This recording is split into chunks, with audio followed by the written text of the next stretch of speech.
Now, in this problem, we're going to use math drawing to explain why we can convert a fraction 2/3 to a different fraction, which is also equivalent fraction. For example, in this case, multiply both the numerator and denominator by 4 and to generate a new fraction, which is 8/12. But we can use the drawing to show, instead of just telling students they're equivalent, we can use the drawing to show they are actually identical out of the same whole.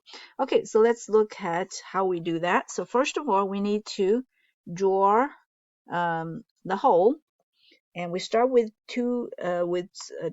a whole right here, and we divide this into 3 equal parts, and we shaded 2 of them, so that's the fraction 2/3, the shaded part. And next we're going to multiply in the drawing we're going to demonstrate how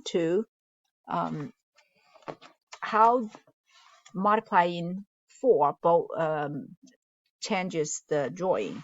So what it does is, and notice that this will be turned into 8 out of 12. And so that 3 is changed to 12. What it does is that times by 4 literally just cuts each part into 4 equal parts. So as you can see, I take the first part and cut it into 1, 2, 3, 4 parts.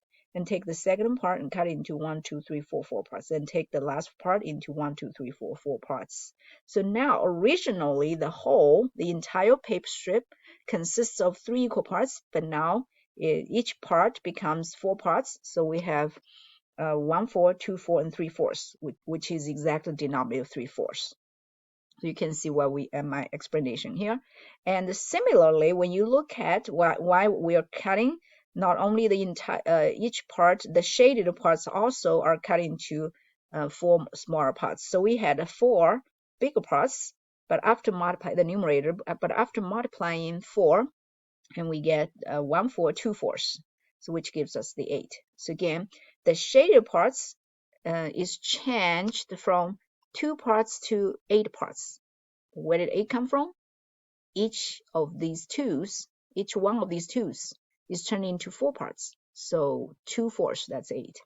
And the whole, the bottom represents the whole. So the whole originally had 3 parts. After multiplying by 4, or in drawing, each of the 3 parts is turned into another 4 parts. So that's a total of 3/4, that's 12. And so we explained what times 4 will do to the drawing. And so because they did ask us the next question, they asked us, so we have the drawing, and next we want to explain why multiplying the numerator and denominator by the same number, whether it's 4 or 5 or 3, any number, results in the same fraction, the same number was equivalent fraction. So from the picture we can see, actually when you look at the numbers, and it's hard to see for the beginners that why they're equivalent, because both numbers are changed. But because a fraction represents a portion of the whole. So when we look at 2/3, the yellow parts out of the whole, and compared to 8/12, yellow part out of the whole, it's exactly the same portion with respect to the whole. So that's why, although we have more number of parts and the size of each part is smaller, the yellow portion did not change. The whole did not change. That's why the portion out of the whole did not change. Okay, and so here is the explanation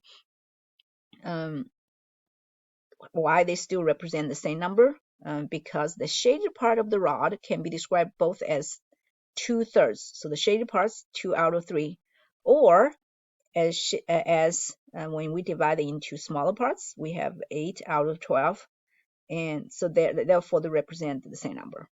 And they also ask us to attend to the number of parts and the size of parts. So when